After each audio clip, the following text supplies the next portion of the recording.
Olá, sejam todos bem-vindos à nossa Escola Bíblica Dominical Online. Hoje, 28 de ah, março de 2021, nós temos a alegria de poder estudar mais uma vez a palavra do Senhor. Nós estamos dando continuidade ao estudo do Catecismo Maior de Westminster. Estamos nas perguntas 183 e 184 sobre oração. E estamos aí ainda falando sobre orar, por que devemos orar, pelo que devemos orar, por quais pessoas nós devemos orar. Estudaremos hoje pelo que devemos orar, por quais pessoas e pelo que. Será que nós devemos orar por todas as pessoas indistintamente? Vamos ver. E pelo que devemos orar? Será que tem alguma coisa pelo qual Deus proíbe orar? Deus determina e manda e ensina que não oremos por determinadas coisas. Existe isso na Bíblia? Nós vamos ver no estudo de hoje. Então, sejam todos bem-vindos. Se você tiver alguma contribuição, manda uma mensagem aí para o nosso chat ou então para o nosso WhatsApp. Vamos começar com a oração. Bondoso Deus, nós estamos com este privilégio de mais uma vez louvar o Teu nome através deste estudo, ó Pai, e pedimos a Ti a bênção para que a motivação, a atenção, a disposição de ouvir a Tua voz, de aprender de Cristo, seja realmente uma realidade no nosso coração, um prazer, e nós venhamos a crescer nesse momento. Ajude-nos, purifique-nos de todo mal. O nosso desejo, ó Pai, é realmente ter um relacionamento cada vez mais próximo com o Senhor. E nós sabemos que a oração é um meio de graça tão importante para esse fim. Mas nós precisamos aprender a orar. Nós não temos orado como convém. Ajude-nos, Senhor, que o estudo resulte numa vida de mais oração, de oração qualificada, oração segundo a tua vontade, oração sábia, oração bíblica, para o louvor do teu nome, em nome de Jesus. Amém. Muita gente hoje tem um problema enorme com a prática da oração, porque não conhece a palavra de Deus, e muitos praticam orações reprovadas, achando que são as orações certas. Orações que gritam com Deus, que exigem de Deus, orações com loucuras de prática, as pessoas descontroladas dizendo que estão cheias do Espírito, orações com um monte de bobagem dizendo que é revelação e dizendo um monte de coisa, enrolando a língua. Essas coisas não são orações, não tem sabedoria na palavra, Deus não atende e não aprova esse tipo de prática. A oração bíblica é uma oração sábia, controlada, inteligente. Tudo que envolve a oração tem a ver com aquilo que realmente a palavra de Deus ensina. A oração cristã, genuinamente bíblica, não contradiz nenhum princípio bíblico, seja de sabedoria, ética, moral, seja de pureza, seja de domínio próprio, seja do que for. Então é importante a gente saber o que é que a Bíblia fala sobre oração. E uma questão também de suma importância é para não confundir onde está o poder dessa prática. Muitas pessoas, às vezes, acham que porque elas estão então praticando a oração, algo tem que acontecer como elas querem. Não é assim. O poder é de quem está ouvindo. O poder não é da oração nem de quem pede, mas de quem está ouvindo. Então, nós não podemos confiar na oração independente de Deus como se a oração tivesse algum poder em si mesma. Não significa que a oração não seja importante. Tanto que a própria palavra de Deus mostra que determinadas conquistas só são possíveis por meio da oração. Como, por exemplo, vencer o maligno. Não há como vencer sem uma vida de oração. O maligno sempre vai ter vitória e êxito sobre a nossa vida se a gente não tiver uma vida de oração, mas uma oração bíblica, uma oração genuinamente bíblica. Vamos lá então, pergunta 153, né? Ou melhor, 183. Por que devemos orar? Resposta: devemos orar por quem, aliás? Por quem devemos orar? Resposta: devemos orar por toda a Igreja de Cristo na Terra. Toda a Igreja de Cristo. Nós propusemos termos momentos diários de oração por nossas vidas, porque somos igreja, por nossa igreja aqui no Tijuco e por toda a igreja cristã no mundo.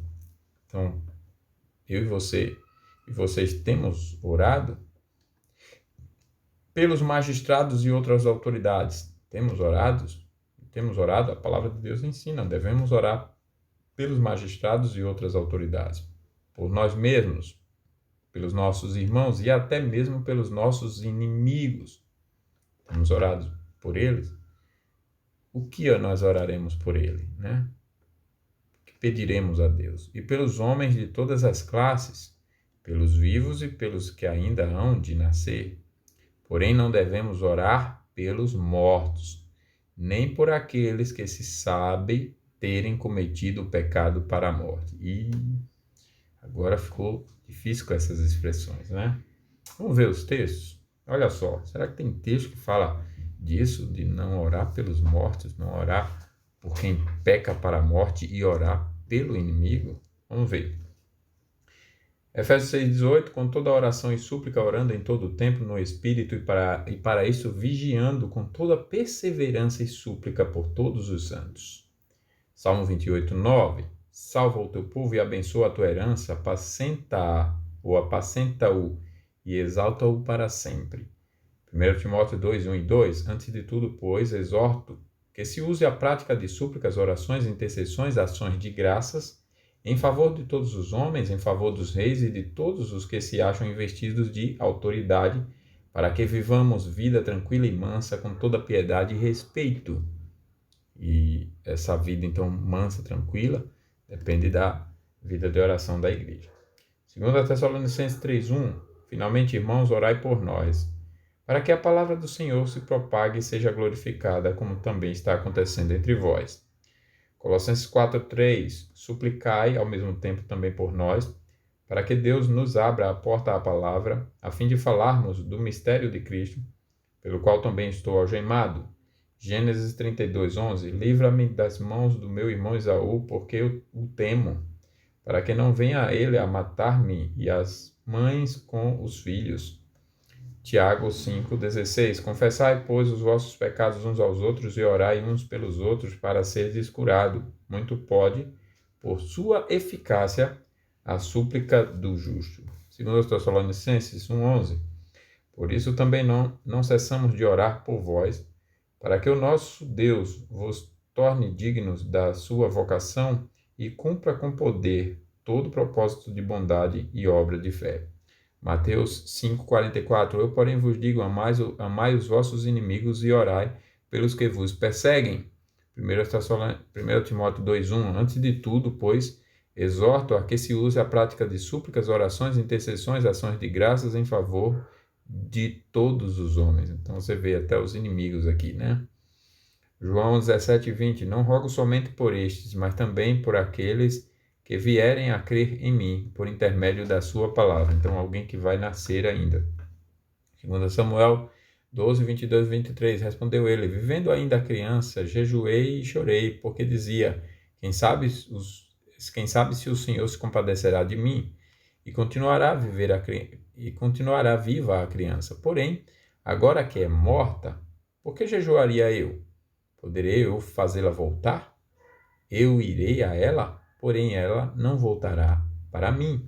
Aqui é Davi, quando perdeu o filho por conta do seu pecado, e ele está orando, e aqui mostra que ele orou, mas a criança não deixou de morrer por isso. Deus tinha dito que ela iria partir, então ele cessa a oração.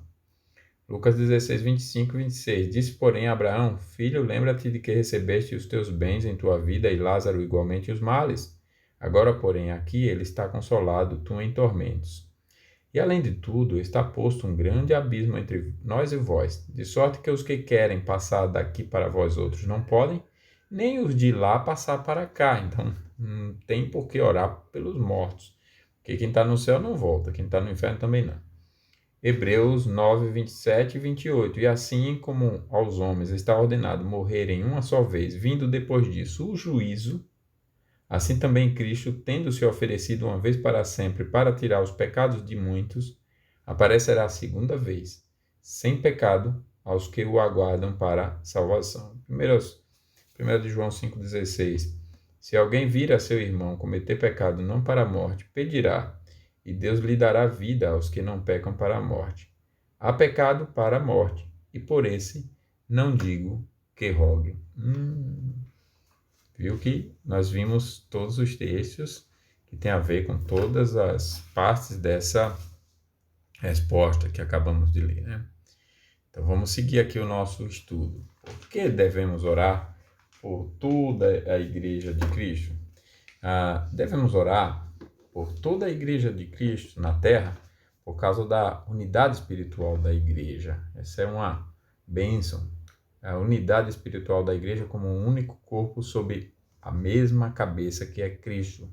As nossas orações não se devem limitar à nossa própria congregação ou mesmo só à nossa própria denominação. Nossas orações devem abranger todas as ramificações da Igreja genuinamente cristã na Terra, as verdadeiras igrejas cristãs. Isso não quer dizer que devemos orar detalhadamente por todos os segmentos da Igreja, mas que devemos não limitar as nossas intercessões à fração da Igreja da qual somos membros. A Igreja de Cristo é muito... O reino de Deus, né, é muito maior do que denominações locais. Outro dia eu fui pleitear algo, né? Eu e o conselho, nós estávamos tratando a questão da transferência da nossa igreja para um outro presbitério, e alguns argumentos que a gente ouviu foi que não, como pode? É como se fosse assim, não existe igreja fora do nosso presbitério ou do nosso concílio. E um irmão que Deus já levou para a glória, sabiamente se levantou e disse, olha, o reino de Deus é maior do que a IPB, a Igreja Presbiteriana do Brasil. O reino de Deus não é o nosso presbitério, nem sínodo, nem, né, é muito maior. E não é material, o reino de Deus é muito maior. E isso a gente não esqueceu. Realmente, nós devemos lembrar disso nas nossas orações. O reino de Deus é maior. Não é só a minha igreja. Olha, a minha igreja, olha, a nossa igreja é a sua igreja isso, a sua igreja aquilo. Não, não. Estamos indo pelo caminho do mundo aí. Há uma idolatria governando as motivações. Devemos ver esses desvios e voltar para as Escrituras. Devemos então orar pela igreja e pelo reino de Cristo como um todo. Em questão de orações e intercessões, não devemos ser míopes nem denominacionalmente tendenciosos. É claro que devemos orar em especial pela nossa própria denominação. Isso está ótimo. Com a qual temos vínculos e responsabilidades especiais. Mas isso jamais deverá excluir uma visão mais ampla que nos leve a rogar a Deus por toda a Igreja de Cristo no mundo. Por isso nós devemos orar. Porque somos ordenados a orar pelos magistrados. Somos ordenados a orar por magistrados e por todas as autoridades, isto é, por pessoas em posição de autoridade, tanto no Estado como na Igreja, porque esses dois são instituições divinas para a realização dos propósitos de Deus no mundo, e ambos carecem do seu auxílio e da sua bênção para a correta concretização de suas tarefas. Magistrados e autoridades precisam ter sabedoria, coragem, honestidade e integridade, deve agir sempre na verdade, nunca fora dela, e não é fácil, é uma luta muito grande, a maldade humana, a perversão, a perversidade de criar confusão, criar caos, de mentir e se alimentar da mentira, e quanto mais verdor ter prazer em ver mais dores, mais morte. Isso acontece. E você, então, ter autoridades que se mantêm firmes e resolutos e que não se acovardam diante do que é certo, do que é justo, é só a graça de Deus para sustentar, para levantar. Então, devemos orar por eles, bem como outros dons da graça comum e da graça especial de Deus. Eles precisam desses dons e por isso devemos orar para que eles tenham esses dons e sejam sábios, tenham coragem, tenham honestidade, integridade. Por causa disso, os crentes em Cristo devem orar. É certo orarmos por nós mesmos? Claro. Orar por nós mesmos não é a mesma coisa que orarmos egoisticamente. Não há problema nenhum você orar por você. Podemos orar por nós sem, contudo, agirmos com egoísmo. Quem ora egoisticamente cai com isso em pecado e não receberá nenhuma bênção de Deus como resposta à sua oração, é o que diz Tiago 4,3. Há, contudo, um modo acertado de orarmos por nós mesmos, conforme a Bíblia exemplifica muitas vezes. Primeiro, podemos pedir bênçãos temporais legítimas para nós, tais como a saúde, a cura, alimento, vestuário, propriedade, prosperidade material, uma propriedade, particular, sucesso nos negócios, etc. E Deus nos concederá essas bênçãos como resposta às nossas orações até onde elas estiverem em conformidade com a sua glória e com o nosso próprio bem-estar.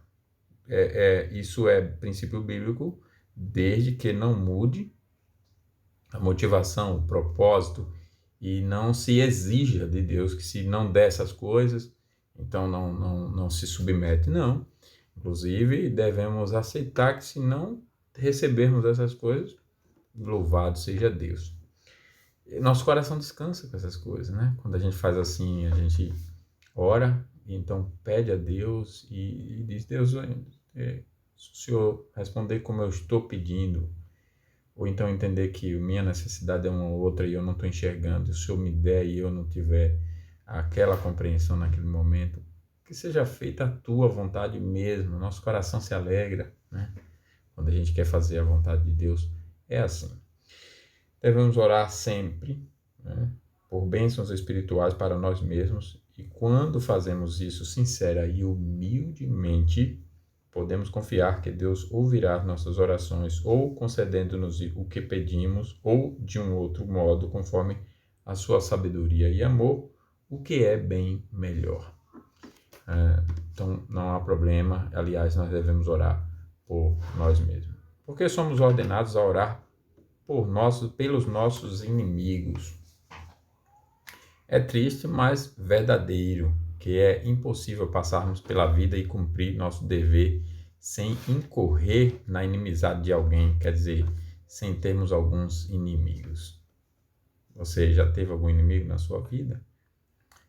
Com quem você lidou situações difíceis e criou aqueles sentimentos de indiferença, concorrência, inveja ou coisa do gênero, desejo de matar, assassinar. Eu às vezes vejo algumas crianças brigando e uma faz para a outra assim. Quer dizer, até esse tipo de coisa você já vê na mais tenra idade, quanto mais no adulto. Isso é uma realidade até entre os crentes. A Igreja de Cristo muitas vezes teve esse tipo de prática vergonhosa e a palavra de Deus teve que exortar para que a igreja voltasse para a palavra. O melhor e mais santo dos santos de Deus descobriu que isso é verdade. Nós temos inimizades e ficamos inimigos.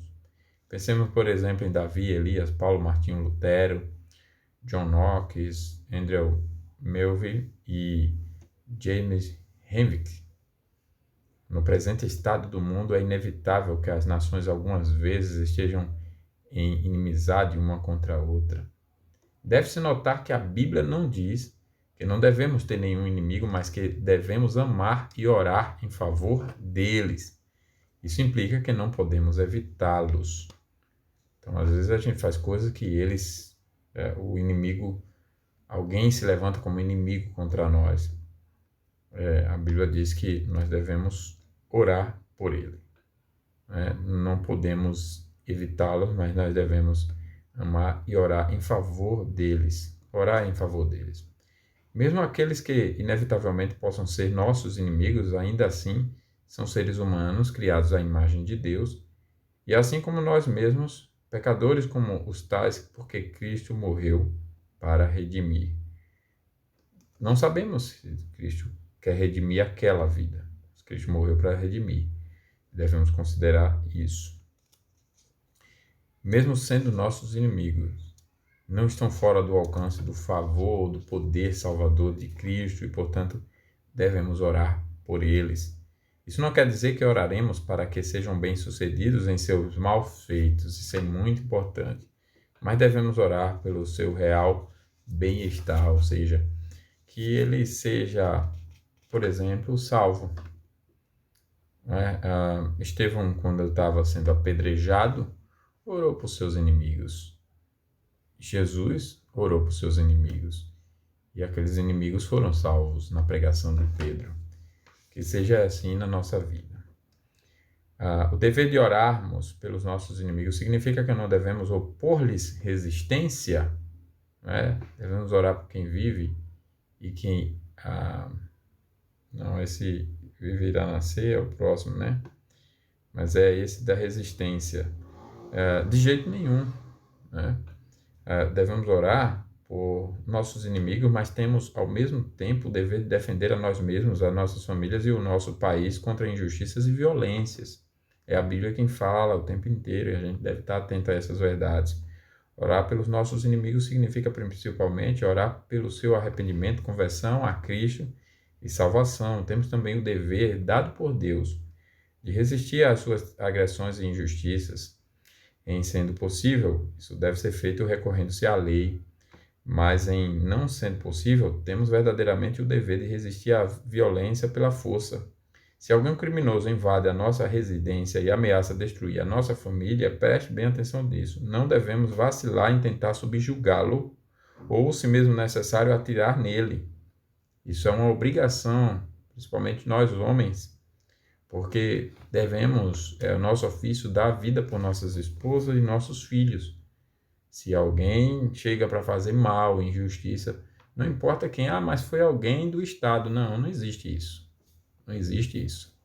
É a minha família. Ele vai ter que se submeter a respeitar a minha família, ou então algum resultado terrível vai existir aí. Mas ele não pode agredir e a gente olhar como se tivesse tudo bem. Não, não existe isso, né? O Estado, inclusive, deve ser subjugado quando ele usurpa a sua competência para que ele atue como deve atuar de forma justa. Semelhantemente, temos também o dever de usar a força para resistir aos inimigos públicos, internos ou estrangeiros do nosso país. Contudo, mesmo assim, não devemos odiá-los. Olha só, mesmo assim, não é uma situação fácil, mas orar para que Deus tenha misericórdia deles e os salve de seus pecados. Então, o ódio não pode prevalecer no nosso coração.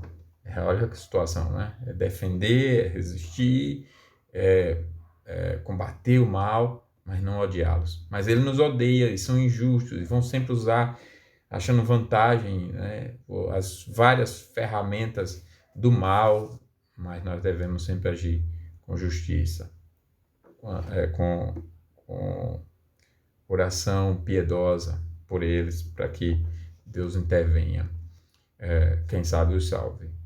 Isso não quer dizer que a gente não possa pedir por aqueles que são as orações imprecatórias, né? Aqueles que são justos, que são no poder, que Deus os derrube, os destrua, os tire dali. Isso não quer dizer que você está odiando. Também não é assim. Deixa eu ver se eu acho que eu fiz uma mistura aqui, né?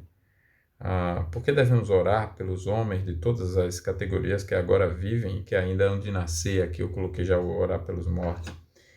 Todos os seres humanos, tanto aqueles que agora vivem quanto os que ainda estão para nascer, são criados à imagem de Deus com o propósito de glorificar a Deus, glorificarem. Muitos dos que agora vivem e dos que viverão no futuro são também eleitos de Deus por quem Cristo morreu e serão salvos Eu pulei uma questão, viu? Salvos no tempo oportuno, tornando-se herdeiros da glória eterna. Então, devemos orar para que Deus seja glorificado neles e que, ao fim dos tempos, ou até os fins dos tempos, os seus eleitos sejam feitos um em Cristo. Agora sim vem a parte do devemos orar por quem vive e quem irá nascer, ou então devemos orar, esse já vimos agora, né? Devemos orar por, aliás, porque é errado orar pelos mortos? Foi a pergunta que nós já antecipamos aqui. Resumidamente, olha só, a Bíblia, nós vimos o texto lá em 1 de João, e a Bíblia fala sobre isso. É errado orar por mortos. Resumidamente, é errado orar pelos mortos, porque os remidos, ou os redimidos, estão com Cristo no céu, onde não precisam mais de nossas orações. E os perdidos estão no inferno, foi o que nós vimos no texto claramente, onde as nossas orações não podem mais lhes valer. Na morte dos crentes, as suas almas são tornadas perfeitas em santidade e passam a gozar perfeito descanso e paz com Cristo no céu, enquanto aguardam a ressurreição de seus corpos e o dia do juízo. Apocalipse 6, 11, 14, 13. Obviamente não precisam mais de nossas orações. Não há bênção que possamos pedir a Deus que eles já não tenham. Quanto aos perdidos, as Escrituras ensinam que, com a máxima clareza, que a morte é o fim de toda oportunidade de arrependimento, conversão e salvação. Após a morte está posto um grande abismo. Lucas 16, 26 foi o que nós lemos. E não resta mais aos perdidos a mínima possibilidade de reconciliação com Deus. Então, não devemos orar pelos mortos. Porque a Igreja Católica Romana autoriza as orações pelos mortos, devido à sua crença não bíblica no purgatório, uma doutrina criada e tentada ser imposta aí à Bíblia ou à prática cristã. Por isso que nem todo mundo que tem a Bíblia e se diz igreja cristã é de fato cristão, né? O purgatório é o estado onde sofrem por um tempo os culpados do pecado venial ou os que não cumpriram ainda as devidas penas de seus pecados. As pessoas vão cumprir essas devidas penas nesse lugar. Não existe isso na Bíblia. Tá? E a Bíblia é a palavra de Deus. A igreja não é a tradição da igreja, nem a doutrina, nem a explicação da igreja romana. Muito menos. É o que Deus diz mesmo. É o que a Bíblia diz dela mesma. É o que a Bíblia explica sobre ela, em outras palavras. A Igreja Romana ensina que as orações dos vivos podem ajudar as almas no purgatório. Se a total ideia do purgatório é antibíblica, como cremos que é, então as orações pelas almas no purgatório também o são. Tira de Cristo a salvação. Onde é que está o purgatório? Então, para que Cristo morreu? Se tem purgatório, a oração é superior ao sacrifício de Cristo que vai livrar alguém do purgatório. Não existe isso. Existem protestantes que creem na oração pelos mortos? Existem alguns protestantes que creem em orar pelos mortos. Isso não é porque creem no purgatório, mas pela falta de fé no ensino da Bíblia de que a morte é o fim de toda a oportunidade de salvação. Os que não acreditam no céu e no inferno como destinos absolutamente separados, mas acreditam meramente num outro mundo, não verão naturalmente nenhuma razão porque não devem orar pelos mortos. Nenhuma razão porque não devem orar pelos mortos. Também os que creem que haverá uma segunda chance para a salvação podem se inclinar a crer que seja certo orar pelos mortos. Como cremos que todos esses ensinamentos estão errados e são contrários à Bíblia, repudiamos em todas as suas formas a ideia de orar pelos mortos. A oração pelos mortos na Bíblia. Aqui nós vamos tratar de duas coisas. Encontramos na Bíblia exemplos de orações pelos mortos. Não há nenhum texto sequer. E o que significa o pecado para a morte? Aqui precisaria só de uma aula para isso, né? Só de um estudo. Vamos tentar fazer um breve resumo, né? O que significa pecado para a morte? Entende-se usualmente que essa expressão, tirada de 1 de João, seja equivalente ao pecado imperdoável ou ao pecado contra o Espírito Santo mencionado em Mateus 12, 31 e 32 e Marcos 3, 29. Realmente tem lá pecado contra o Espírito Santo. Esse pecado é imperdoável não porque por ser grande demais para o perdão de Deus ou de Cristo, como se Deus fosse menor do que esse pecado, não é isso. Mas porque pela sua natureza ele corta inevitavelmente qualquer possibilidade de arrependimento e de fé salvadora e, portanto, de salvação. E Deus decidiu que esse nível de rebelião não será perdoado. Foi ele que decidiu, então é porque Deus decidiu. Entende-se que o pecado para a morte seja uma resistência obstinada, e essa é uma compreensão, né? Permanente e total ao apelo do Espírito Santo, o qual finalmente abandona a pessoa ao seu próprio pecado, deixando totalmente de influenciá-la. Como o verdadeiro arrependimento é um dom de Deus e decorre da ação do Espírito Santo no coração, esse arrependimento não será mais possível depois que o Espírito Santo abandone cabalmente alguém. Pessoas assim tornam-se completamente endurecidas e não demonstram mais o menor interesse nas coisas espirituais ou na salvação de suas almas. Portanto, como a salvação de alguém assim é impossível, por estar em desacordo com o propósito de Deus, é claramente errado orar por tal pessoa nesse entendimento do texto. Não devemos orar a Deus por quem sabemos que tenha cometido o pecado para a morte, da mesma maneira que não devemos orar pelos que morreram no pecado.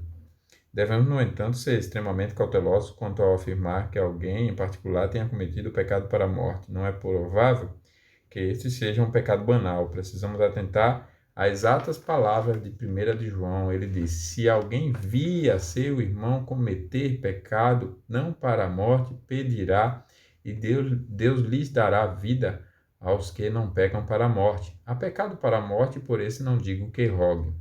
O texto não diz, e por esse digo que não rogue, mas limita-se simplesmente a não nos ordenar a orar por essas pessoas. E por esse não digo que rogue. Por esse que pecou, não digo que rogue.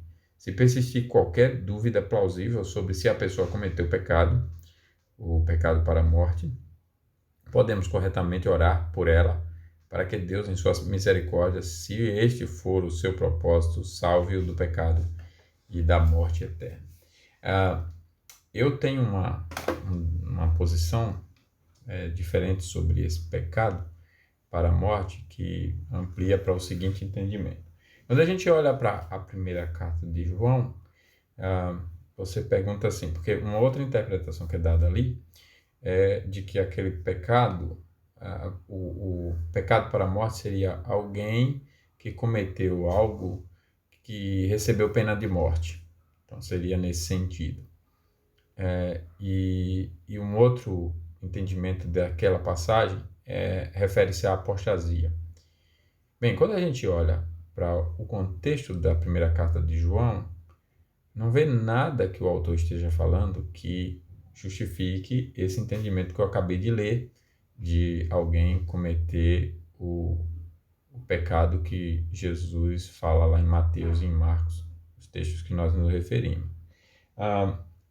Não tem nada sobre aquele pecado para a morte dos fariseus lá, que seria a blasfêmia contra o Espírito Santo, que seria um outro estudo que eu hoje defendo, entendo que lá blasfêmia contra o Espírito Santo, de forma muito resumida, blasfemar é proferir mesmo, mas é proferir por parte de pessoas especialmente qualificadas nas Escrituras, e essa qualificação é no padrão daquela época, dos judeus, etc., e que então atuavam como autoridades na área, e viram Jesus, e estavam ali vendo Jesus e fazendo os seus milagres.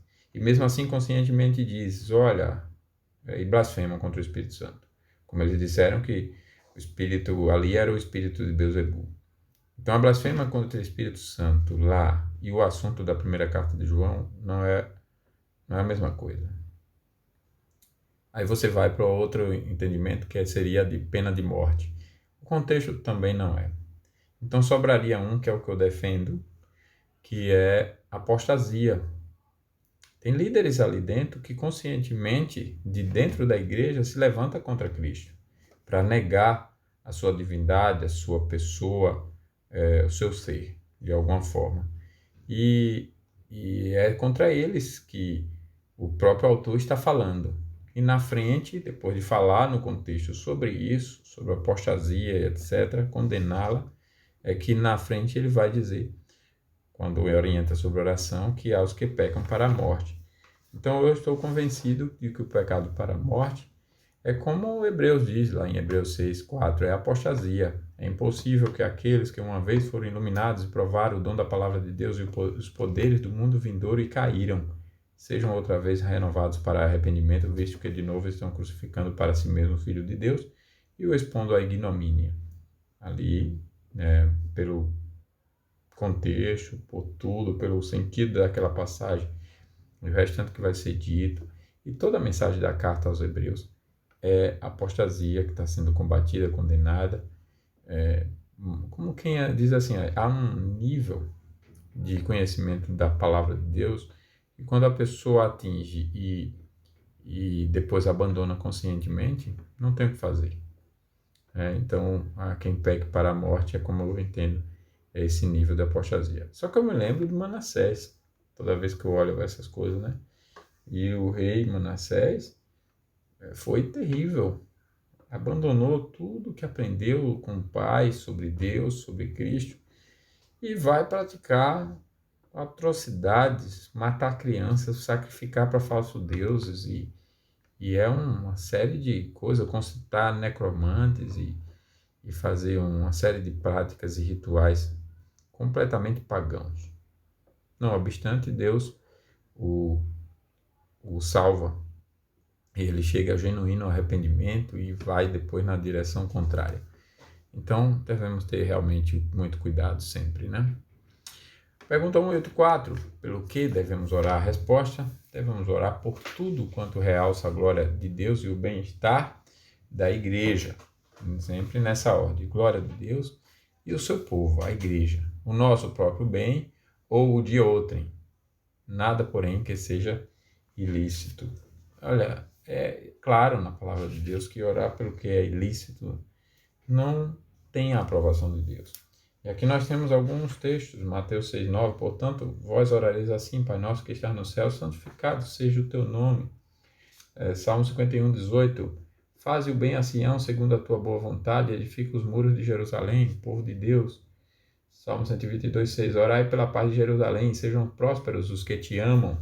Mateus 7:11, ora, se vós que sois maus, sabeis dar boas dádivas aos vossos filhos, quanto mais vosso Pai, que está nos céus, dará boas coisas aos que lhe pedirem. Salmo 125:4, faze o bem, Senhor, aos bons e aos retos de coração. 1 de João 5:14, esta é a confiança que temos para com Ele, que se pedirmos alguma coisa segundo a sua vontade, Ele nos ouve. Tiago 4:3, pedis e não recebeis porque pedis mal, para esbanjardes em vossos prazeres. Esses são os versos que apoiam, sustentam essa resposta aí. Então, vamos seguir aqui o nosso estudo. A consideração mais importante. Qual a consideração mais importante que devemos fazer ao decidirmos pelo que orar? Tem de ser a glória de Deus.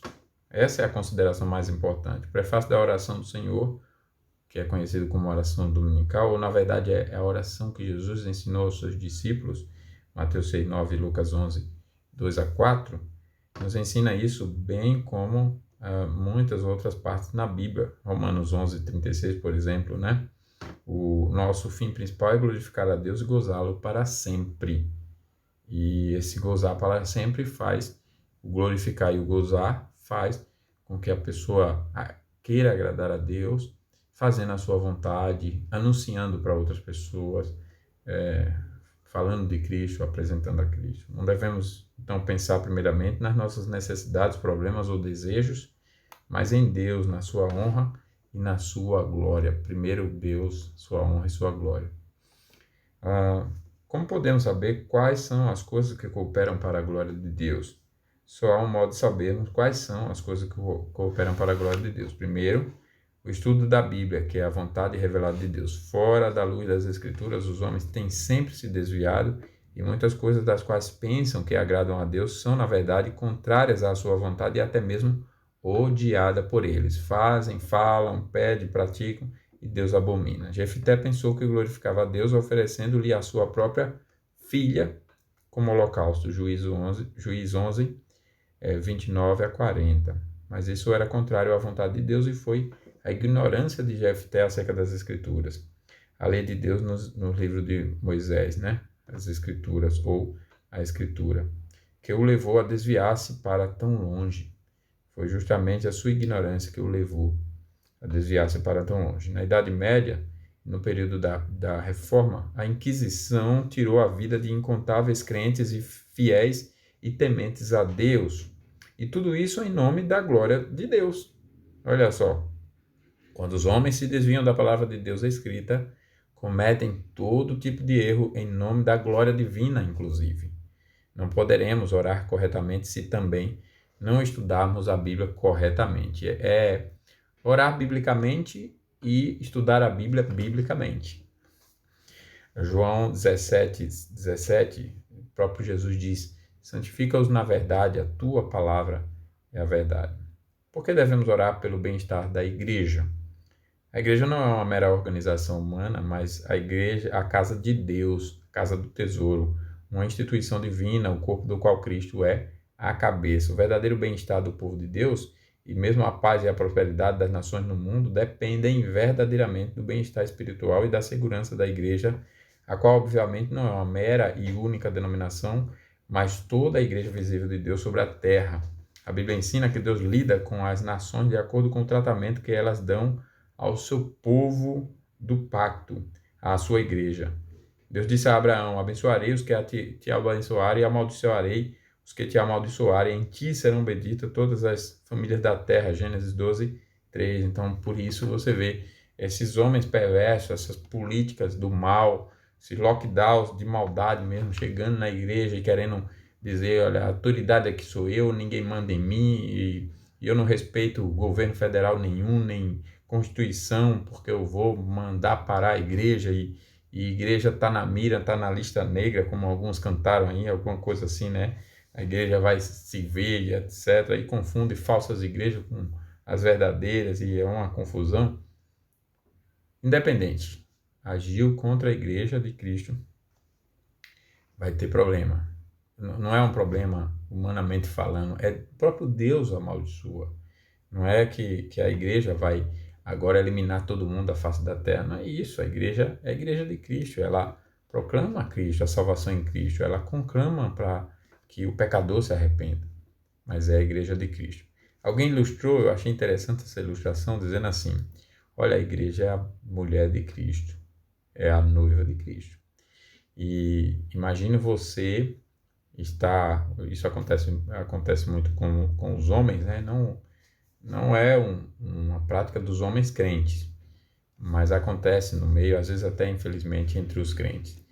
Mas o ponto era o seguinte: imagine, a ilustração dizia o seguinte: imagine, está passando uma mulher muito bonita, alta, enfim, dependendo do padrão de beleza, e passa, e alguns homens que estão vendo, vai lá e mexe com ela. Só que ela é esposa, namorada, noiva, enfim, de alguém que é conhecido do pessoal e que é um homenzarrão forte, de sangue na veia e que não brinca em serviço e que não vai deixar barato o negócio, não importa, né? Que é daqueles homens que até as autoridades, a justiça e os mais corajosos temem, né?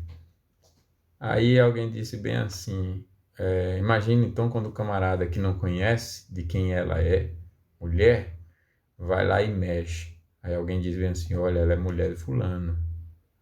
Ah, olha, não mexa não, ela é mulher de fulano. E aí o exemplo dizia o seguinte: dá vontade de dizer isso sobre a igreja, para as pessoas que estão dizendo um monte de coisa e agindo contra a igreja. Olha, você está mexendo com a mulher de Cristo. Não deveria, não. Se tem alguém que a pior coisa para ser inimigo de alguém é Jesus. Não queira a inimizade dele. Teve uma criança que diz assim, olhando para a Bíblia corretamente, pastor, não foi comigo não, foi um pastor colega, ele me contou, pastor, Deus é muito perigoso. E é mesmo. Não deveríamos brincar, o próprio texto diz, né, de Deus não se zomba. Se tem alguém para que o ser humano não deveria ter como inimigo, é Deus. Porque realmente ele é invencível. Não é que Deus é mau, nada disso, perverso, mas ele é justo. E ai daqueles, né? O diabo sabe disso, que estremece. Olha só, o império das trevas estremece diante de Deus. Então não é brincadeira. Deus não é para brincadeira, não é para se tratar de qualquer forma. Então sua igreja deve ser respeitada. Por isso nós não devemos, os homens não devem zombar da igreja, agir contra a igreja. Mas mesmo assim, mesmo ouvindo isso, eles riem. Não foi assim na época de Sansão? E o que aconteceu? Pereceram todos. Não foi assim na época do povo de Deus, na história? E sempre Deus agiu, sempre Deus os destruiu. Mais tarde, Deus falou através do profeta Jeremias, predizendo a destruição do Império Babilônico pelos Medos e Persas por causa do cruel tratamento de Babilônia para com o povo do pacto de Deus. E o texto diz assim, tu és meu martelo e minhas armas de guerra, e contigo despedaçarei nações, e contigo destruirei os reis, e contigo despedaçarei o cavalo e o seu cavaleiro, e contigo despedaçarei o carro e o que vai nele. E contigo despedaçarei o homem e a mulher, e contigo despedaçarei o velho e o moço, e contigo despedaçarei o jovem e a virgem, e contigo despedaçarei o pastor e o seu rebanho, e contigo despedaçarei o lavrador e a sua junta de bois, e contigo despedaçarei os capitães e os magistrados, e apagarei a Babilônia e pagarei a Babilônia e a todos os moradores da Caldeia toda a maldade que fizeram em Sião à vossa vista, diz o Senhor. Pode procurar no livro de história, que está lá como foi o fim da Babilônia. Jeremias 51, versos 20 a 24. Versão corrigida. Essa notável declaração não significa que a igreja deve atacar as nações e seus moradores com a força das armas, antes significa que por causa da perseguição, da opressão e dos maus tratos com que afligiram Sião, a igreja, Deus, na sua providência, executará o juízo e a destruição das nações. Diz conclui-se que verdadeiro bem-estar e prosperidade da igreja tem uma relação muito próxima com a paz e a prosperidade das nações do mundo. Continua sendo verdade que Deus abençoará aqueles que abençoarem Sião e amaldiçoará aqueles que amaldiçoarem Sião. Coisas para o nosso bem. Como podemos saber quais são as coisas para o nosso bem? Em alguns casos, podemos ter certeza de que certas coisas são para o nosso bem porque estão reveladas nas Escrituras. Podemos orar por essas bênçãos com total confiança. Por exemplo, sabemos que é sempre para o nosso bem-estar que nos apartemos do mal, pratiquemos o que é bom e procuremos alcançar a paz, pois a Bíblia afirma em Salmo 34, verso 14, aparta-te do mal e pratica o que é bom, procura a paz e empenha-te por alcançá-la. É sempre para o nosso bem estar juntos de Deus, por exemplo, Salmo 73, 28.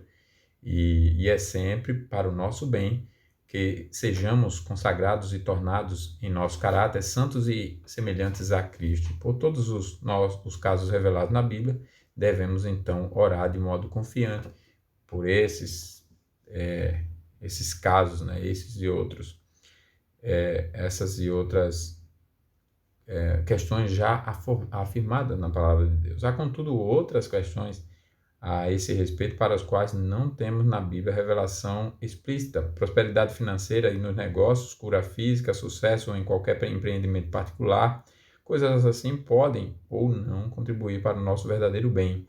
Deus não revelou em sua palavra, em nenhum caso particular, se é ou não para a sua glória e nosso próprio bem que recebamos bênçãos assim. Nesses casos, devemos sempre orar em submissão à vontade de Deus, dizendo como o nosso Salvador o disse no jardim do Getsemane, não se faça a minha vontade, sim a tua. Essas bênçãos ser-nos-ão concedidas se estiverem de acordo com a vontade de Deus e estarão de acordo com a vontade de Deus, quando melhor servirem para promover a sua glória e o nosso bem, mas somente Deus é quem sabe o que elas irão ou não nos fazer. Por isso devemos orar em humildade e submissão à vontade de Deus. Hoje, os promotores do movimento do Evangelho da Saúde e da Prosperidade dizem que devemos orar por essas coisas porque são da vontade de Deus. Isso não é bíblico. Antes devemos orar porque cura e prosperidade, se forem da vontade de Deus, e aí por diante. Então, se for a tua vontade essa cura, né? Que significa orar pelos bens dos outros. Eu já antecipei a última aqui, né? Orar pelo bem dos outros significa, primeiro que tudo, orar pela salvação deles, em submissão à soberania e ao conselho secreto de Deus. Então, eu não devo pedir que Deus salve alguém, porque é meu pai, eu não quero, e se Deus não atender, eu me rebelo. Não, é segundo tudo, é segundo a vontade de Deus. Salve meu filho, salve minha filha, segundo a tua vontade. Em segundo lugar, significa orar para que bênçãos temporais lhe sejam concedidas até onde Deus seja glorificado ao lhe conceder. E agora sim, porque é errado orar por qualquer coisa ilícita. Na Bíblia, a distinção entre o que é certo e o que é errado é absoluta. O certo é sempre certo e o errado é sempre errado, e Deus não negocia isso. Tudo aquilo que tende a obliterar ou obscurecer essa distinção absoluta entre o certo e o errado é maligna e odiosa para Deus, e é o que mais os homens praticam hoje. Por isso a Bíblia nos ensina que não pratiques males para que venham bens, Romanos 3,8. Isto é, não devemos tentar realizar o bem fazendo aquilo que é errado. Por exemplo, não devemos usar a mentira para promover uma boa causa. Do mesmo modo que não podemos orar para ganhar na loteria para contribuir com a igreja ou com as missões estrangeiras, não devemos orar para que nada desonesto ou moralmente errado seja abençoado com sucesso ou prosperidade. É o que mais os homens fazem, né?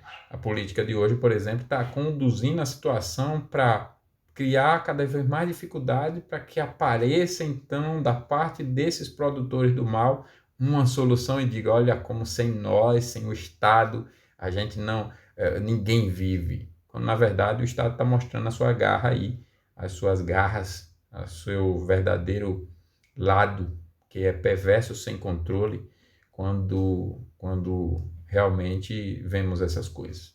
E com essas coisas nós vemos o quanto o ser humano precisa de Jesus. Sem Jesus, aí sim, sem Jesus, sem o verdadeiro Cristo, não há nenhuma área humana que seja boa. Sem o verdadeiro Cristo, só Ele pode restaurar as áreas humanas, só Ele pode promover paz, só Ele salva. Ele não salva só o pecador de não ir para o inferno. Ele restaura todas as áreas humanas. E onde chega Cristo, chega a justiça, chega a verdade, chega a vida, chega o zelo pela família, o zelo pela masculinidade, pela feminilidade, por crianças. Você vê essa autoridade aí americana usurpadora de posição, o Biden, que perversão esses dias, fazendo um esforço enorme para que seja visto como certo assassinar as crianças através do aborto. É uma perversão, e agora está se falando até no momento do nascimento, né? Perto de nascer ali, quer dizer, perto do parto. No momento do parto, pode abortar, não tem problema algum. Enfim, esse é o mundo mal. Nós devemos, então, observar essas coisas. Esse é o mundo caído, que cria dificuldade para vender a facilidade, para vender a si mesmo. A arrogância dominou e cegou o entendimento e tudo mais. E se acham sábios, mas são loucos. Sempre tem havido quem ache que a glória de Deus pode precisar que se recorra ao mal da parte do povo de Deus. Isso é errado. Um bando de criminosos em via de assaltar um banco não tem o mínimo respaldo para orar pela bênção de Deus sobre seus esforços. Senhor, nos ajuda aqui para roubar esse banco. Nada a ver. Claro que esse é um caso extremo, mas o princípio vale para todos os casos. Jamais podemos procurar a bênção de Deus sobre o mal ou o que é errado. Salmo 66:18 diz assim: se eu atentar à iniquidade no meu coração, o Senhor não me ouvirá. Deus em sua divina soberania, pode permitir a existência do mal e pode revertê-la para a sua glória, mas isso não quer dizer jamais que Deus aprove o mal. Ele sempre odeia o mal porque é contrário à sua natureza e o povo deve sempre detestar o mal e abster-se de praticá-lo. Deus não precisa do mal, nunca precisou, nunca irá precisar. Então, quando ele usa o mal, é porque ele é tão poderoso ao ponto de, mesmo algo que ele não precise e está agindo contra si mesmo, ele transformá-lo em bem. Muito bem, mas nós devemos detestar o mal. Aplicação. Os tempos a sós com Deus é precioso, é um momento de comunhão. Então tenhamos tempos a sós com Deus, oremos ao acordar, orando ao Senhor, Senhor, tem compaixão de nós. Muitas vezes a descrença na oração, por causa do nosso pecado, coisa do gênero, faz a gente esfriar, não orar, e as tentações de Satanás, ou até mesmo desafios na nossa vida, nós mesmos, nossos desejos, é sempre para essa direção, para nos afastar de Deus, da vida de oração. Há muitos motivos pelos quais orar: temores, imperfeição, pecado, todo mal, perseverança, fé, testemunho, a sua vida, a vida do irmão, a sua família, pessoas que estão enfermas, pessoas que estão chegando na igreja, que não são crentes, familiares descrentes, um problema seu mesmo de relacionamento, coisa do gênero, enfim, tenhamos momento de oração. Terceiro, aprenda a orar com a Bíblia e orando. Então,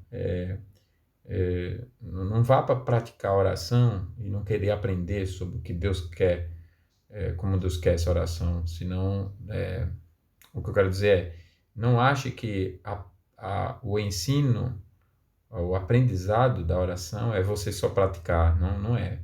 Você não aprender a orar com a Bíblia e praticando depois que aprende a orar, você está orando errado. Temos que fazer como os discípulos nesse ponto, né? Senhor, ajuda-nos, ensina-nos a orar. Por último, honremos o nome de Cristo. O texto de hoje é: e voltando para os discípulos, achou-os dormindo e disse a Pedro, dormindo: então, nem uma hora pudestes vós vigiar comigo? Essa passagem que tem vindo à minha mente, né? Nós não somos uma igreja de oração, não oramos nenhuma hora. Na verdade, como disse um presbítero, nós tiramos até o encontro de oração da semana, deveríamos manter, né, na igreja. Devemos orar em casa durante a semana, estamos aí num momento bem difícil, que exige de nós mais orações, então devemos orar mais. Estou lembrando aqui de uma frase não lembro se foi Calvino, Lutero, quem exatamente disse, que disse assim: eu estou muito ocupado para deixar de orar. E tem um relato que aí é sobre Calvino, né, que diz que ele, quando tinha um dia muito cheio, ele acordava mais cedo para orar mais, porque ele tinha um dia muito cheio. Que seja essa a nossa realidade também. Deus nos abençoe. Tenha um ótimo domingo aí. Nós vamos encerrar com oração. Se tiver alguma coisa para compartilhar conosco, dúvida, correção, enfim, manda uma mensagem para nós. Tá bom? Vamos orar. Senhor nosso Deus, precisamos aprender a orar, precisamos desse ensino que acabamos de ouvir. Precisamos realmente nos santificar nessa prática, nesse meio de graça. Tantas coisas que ainda temos que aprender, que temos que praticar. Ó Pai, não somos inocentes diante do que acabamos de ouvir. Pelo contrário, ainda somos mais responsáveis e ainda temos tanto pecado, tantas imperfeições. Ajude-nos, Senhor, santifique-nos, para que possamos ser como teu Filho Jesus, e teus filhos que foram exemplos do Senhor, deixados para nós no passado, como os teus servos apóstolos, que tiveram vida de oração, oravam até em cadeias, em algemas. Eles oravam sempre, oravam sem cessar, no sentido bíblico desse entendimento, dessa palavra. Pai, ajude-nos a sermos fiéis ao Senhor, a não duvidar da oração e da nossa necessidade dela, e não confiar na oração mais do que no Senhor, que seja por causa do Senhor, pelo seu sentido, pelo seu desejo, pelo que aprendemos, por ser a vontade do Senhor para nossas vidas, pelo entendimento bíblico do que é a oração e como ela deve ser praticada. Ajude para que o teu povo seja renovado, reavivado a partir de uma vida de oração, que aprendamos a orar com a Bíblia e pratiquemos aquilo que aprendemos. Nos perdoe, ó Pai, nos ajuda. Abençoe este dia, tudo que fizermos e a nossa semana também. Esteja com cada um, em nome de Jesus. Amém. Muito bem, tenham todos um ótimo domingo, foi um prazer tê-los conosco. Deus os abençoe. Ótima semana para quem eu não os vi. Um abraço.